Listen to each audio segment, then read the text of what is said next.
চেনেলটো আপোনালোকে চাব, সাবস্ক্ৰাইব কৰিব, কমেণ্ট কৰিব, লাইক শ্বেয়াৰ কৰিব। জানো থিয় হৈ মই স্বৰ্গদেৱ ঈশ্বৰৰ জয় বুলি ক'ব লাগিছিল। কিয়নো সেই সন্মানীয় আসনত মই কোনো সন্মানীয় ব্যক্তিক বহি থকা দেখা নাই। আনৰ ওচৰত মগজু বিক্ৰী কৰি মই মতালি কৰি ফুৰা এটি বিকলাংগ অবুজ বালককহে দেখিছো।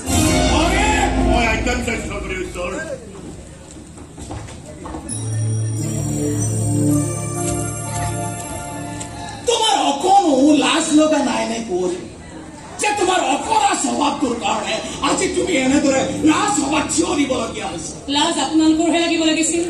নিজৰ ক্ষমতা বৰ্তাই ৰাখিবলৈ এগৰাকী অবলা নাৰীৰ আচলৰ তলত লুকাবলগীয়া হৈছে। তোমাৰ কাৰণে আমি আজি ৰাজসভাৰ নিয়ম ভংগ কৰিবলগীয়া হৈছে। বহুতেইতো অনিয়ম হৈছে এইখন ৰাজসভা, আৰু এটা অনিয়ম হলেই যেনিবা তাত কাৰ কি আহে যায়। মই আগতেও কৈছো আৰু আজিও কওঁ, মই নাজানো। তুমি কেনেকুৱা তিৰোতা হেৰা? তুমি তোমাৰ স্বামী ক'ত আছে নাজানা? কোঁৱৰ কেৱল মোৰ স্বামীয়ে নহয়, এইখন দেশৰ ভৱিষ্যত। যিখন দেশৰ বৰ্তমানটোৱে মোৰ হাতৰ মুঠিত বন্দী হৈ আছে, সেইখন দেশৰ ভৱিষ্যত তোমাৰ স্বামী কেনেকৈ? বৰ্তমানটো গতিত কৰি পেলাবলৈ বৰ বেছি সময়ৰ প্ৰয়োজন নহয়। মোৰ স্বামীৰ হেংদাঙৰ এটা ঘাপেই যথেষ্ট। মনে কঁপিয়াব মোক, কটাই কঁপিয়াব মোক। অৱশ্যে তেওঁৰ সন্মুখত থিয় হোৱাৰ লগে লগে আপোনালোক আটাইৰে মোৰ কিন্তু দুখ খাই যাব। ঘাপটো আপোনালোকৰ ডিঙিতেই পৰিব নে বুকুতেই পৰিব, সেয়া কিন্তু সময়েহে ক'ব। মোৰ ধৈৰ্যৰ পৰীক্ষা ল'বলৈ মন কৰক। আপোনাৰ ধৈৰ্য পৰীক্ষা ল'বলৈ মোৰ কোনো ইচ্ছা নাই। পুৰা ডাঙৰীয়া স্বাৰ্থপৰতাৰ ক্ষমতাৰ লোক, এই দুইটা বেৰিকান কোনো পৰীক্ষাত আপুনি উত্তীৰ্ণ নহয়, সেইখিনি জ্ঞান মোৰ আছে। কথাবোৰে হেলাই পিঠাকে পেটে যাব।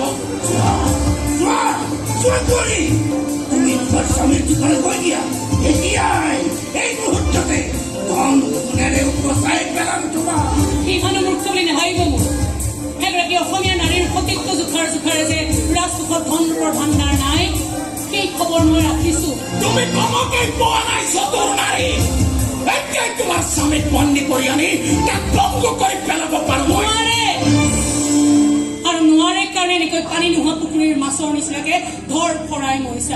কোঁৱৰৰ দৰে বহু কোঁৱৰৰ অংগক্ষত কৰিছো আমি। নিশাৰ আন্ধাৰত পৰাই নিষ্ঠুৰ নিৰ্মম জঘন্য গুপ্ত হত্যাৰ ৰাজনীতিৰ কাৰণে ইতিহাসত আপোনাৰ নাম সদায় জিলিকি থাকিব।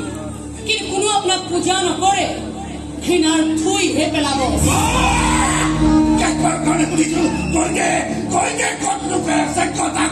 বাৰে বাৰে সুধিলেও মোৰ উত্তৰ একেটাই হ'ব, মই নাজানো।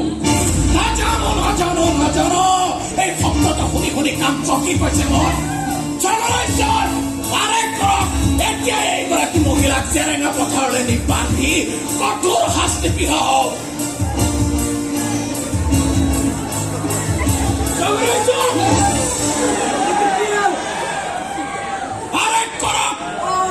আদেশ কৰিছো, বহুতকে যি কয় তাকে কৰিব লাগে।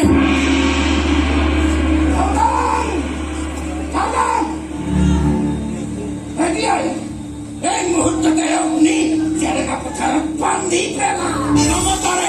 চমতাৰে ইমান কোবাবি যেনে তাইৰ মুখেদি আপোনা আপুনি ওলাই আহে কটা কোঁৱৰৰ ঠিকনা। একটু পানীও মুখলৈ নিব নিদিবি তাক।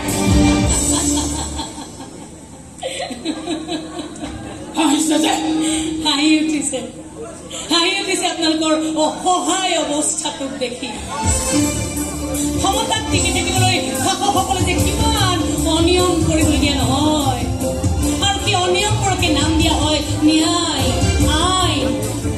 ৰজাই থাকিব শুই, মন্ত্ৰী থাকিব অংক, আৰু নিৰীহ প্ৰজাই ভুগিব লাগিব দণ্ড। এয়াই হৈছে ৰাজতন্ত্ৰ। হয়তোবা ভৱিষ্যতৰ গণতন্ত্ৰ। বলক ডাঙৰীয়াসকল, এগৰাকী অবলা নাৰীৰ বল আৰু অসমীয়া নাৰীৰ দেশপ্ৰেম জুখিবগৈ বলক।